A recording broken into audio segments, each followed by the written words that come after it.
आपण सध्या आहोत बुलढाणा जिल्ह्यातील मेहकर येथे एक कांचनीचा महल आहे जो 400 वर्षापूर्वी एका महाराजाने एका नर्तिकेसाठी बांधल्याचं सांगितलं जात आहे आणि त्याची आता दुरावस्था झालेली आहे। हे सध्या थेट चित्र आपण पाहू शकतो की हा कांचनीचा महल आहे। हा त्यावेळेस 400 वर्षापूर्वी अगदी 7 मजली असल्याचं त्या ठिकाणी सांगितलं जातं आहे आणि एकंदरीत आपण जर सध्याची पाहिलं तर ही अतिशय दुरावस्था झालेली आहे। आणि याचा इतिहास सांगायचा झाला तर 400 वर्षापूर्वीचा हे बांधण्यात आला 7 मजली हा कंचनीचा महल याचं नाव आहे। एका नर्तिकेच्या हट्टापायी एका महाराजाने हे या ठिकाणी हा 7 मजली जो आहे हा कंचनीचा महल त्या ठिकाणी बांधलेला होता। फक्त या ठिकाणून लोणार येथील कमलजा माताचं जे मंदिर आहे त्या मंदिरातील दिवा पाहायचा होता त्या नर्तिकेला आणि तिच्या हट्टापायी हा जो आहे तो 7 मजली या ठिकाणी हा महल बांधल्याचं सांगितलं जातं। आणि सध्या याची जर हे जतन करणं फार महत्त्वाचं आहे।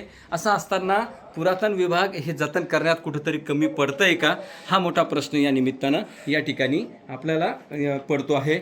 आता ही याची स्थिती आहे की कशा प्रकारची ही दुरावस्था आहे। 7 मजली हा कंचनीचा महल होता।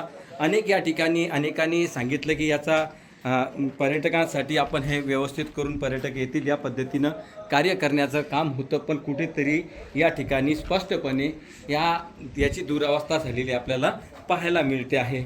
याबद्दल अजून आणखी काही पर्यटक या ठिकाणी आलेले आहेत, त्यांच्याशी सुद्धा आपण याबद्दल बोलणार आहोत किंवा नेमकं हा या ठिकाणचा जो कंचनीचा महल आहे याचं वास्तव काय आहे। एक पर्यटक या ठिकाणी आलेले आहेत, काय सांगाल की कशा प्रकारे सध्या जो आहे कंचनीचा महल 400 वर्षापूर्वीचा हा महल सांगता आहेत, नेमकं याचं वास्तव काय आहे? अशी एक आख्यायिका आहे आणि या महालाबद्दल बरेच गूढ आहे।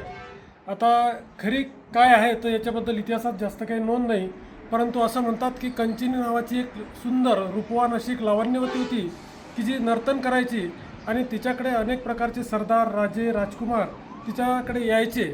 तिला तिच्या सौंदर्याचा लावण्याचा खूप अहंकार होता आणि अशा वेळेस सुरुवातीला हा 2 मजली महल होता, पण नंतर कमळजा देवीचं लोणार इथं असलेल्या कमळजा देवीच्या मंदिरातला दिवा पाहण्याच्या हट्टापायी तिनं याच्यावर आणखीन 5 मजले चढवले आणि त्या 5व्या मजल्यावरून तिला तो दिवा पाहायचा होता।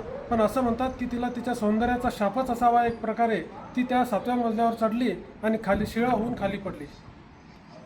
सध्या याची दुरावस्था झालेली आहे, काय काय सांगाल आपण नेमकं? आता मेहकर सारख्या शहरामध्ये तसं पाहिलं तर खूप ऐतिहासिक शहर आहे, प्राचीन शहर आहे। या शहरामध्ये एवढ्या मोठी एक भव्य वास्तू आहे तर याच्याकडे स्थानिक प्रशासनाने किंवा प्रतिनिधींनी याकडे लक्ष देऊन याचा विकास करावा आणि इथे एक चांगलं पर्यटन स्थळ म्हणून विकसित करावं अशी एक इतिहासप्रेमी म्हणून अपेक्षा आहे। एक इतिहासप्रेमी म्हणून त्यांनी या वास्तूचं जे आहे ते पर्यटन स्थळ व्हायला पाहिजे अशा प्रकारची मागणी केलेली आहे। पण सध्या स्थितीत अतिशय दुरावस्था या ठिकाणी झालेली आहे आणि यामुळे सध्या या ठिकाणी पर्यटक जे आहेत ते फार कमी प्रमाणात येताना दिसते आहेत। जर याचं कुठेतरी पर्यटन चांगल्या पद्धतीनं करण्यात आलं तर निश्चितपणानं ही वास्तू जी आहे जी 400 वर्षापूर्वीची वास्तू सांगितली जाते याचं जतन जर व्यवस्थित करता आलं तर निश्चितपणानं पर्यटकांसाठी आणि पाहण्यासाठी इतिहासप्रेमी जे असतील त्यांच्यासाठी एक प्रकारे ही मेजवानीच म्हणावी लागेल। LS मराठीसाठी गणेश सौडतकर, मेहकर, बुलढाणा। सध्या कंचनीच्या महालाची दुरावस्था झालेली आहे। खरं तर कंचनीचा महल हे मेहकरसारख्या ऐतिहासिक शहराचं एक खूप मोठं वैभव म्हणावं लागेल, परंतु दुर्दैवानं असं म्हणावं लागतं आहे की या वैभवाची कुठेतरी जतन किंवा याचं व्यवस्थित देखरेख होत नाही आहे। आज या महालाला खूप शेकडो वर्षांची अशी एक परंपरा आहे, शेकडो वर्षाचा इतिहास आहे आणि हा इतिहास शोधण्यासाठी अनेक संशोधक, अनेक पर्यटन करणारी मंडळी, अनेक इतिहासकार, इतिहासाचे अभ्यासक, इतिहासाचे जे काही ज्यांना व्यासंग आहे अशी मंडळी या ठिकाणी येत असते, या स्थळाला भेटी देत असते। परंतु आज या वैभवाची कुठंतरी एक दुरावस्था झालेली आहे। कंचनीचा जो काही इतिहास आहे तो शोधण्यासाठी लोक येतात, परंतु या ठिकाणी कुठल्याही व्यवस्था नाहीत, मूलभूत सोयी सुविधा नाहीत, त्यामुळं बरीचशी मंडळी या ठिकाणी यायला टाळते।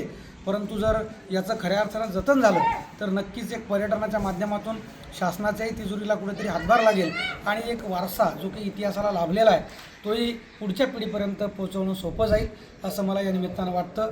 कंचनीविषयी आपल्याला माहिती आहेच, कंचनी एक नर्तकी होती आणि तिने तिच्या हट्टापायी हा महाल बांधून घेतला।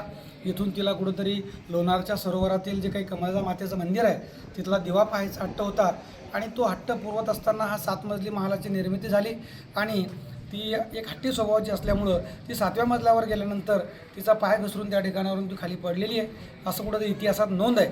परंतु हे जेव्हा पर्यटक पाहायला येतात, परंतु आता एकच मजला याचा मला वाटतं चांगल्या स्थितीत किंवा पूर्ण स्थितीमध्ये आहे आणि हा जर जतन करून ठेवला तर नक्कीच पुढच्या पिढीला याचा अभ्यास करता येईल, हे ज्ञान त्यांच्या संग्रही राहील आणि पुढच्या पिढीपर्यंत हे पोहोचवता येईल असं या निमित्तानं मला वाटतं.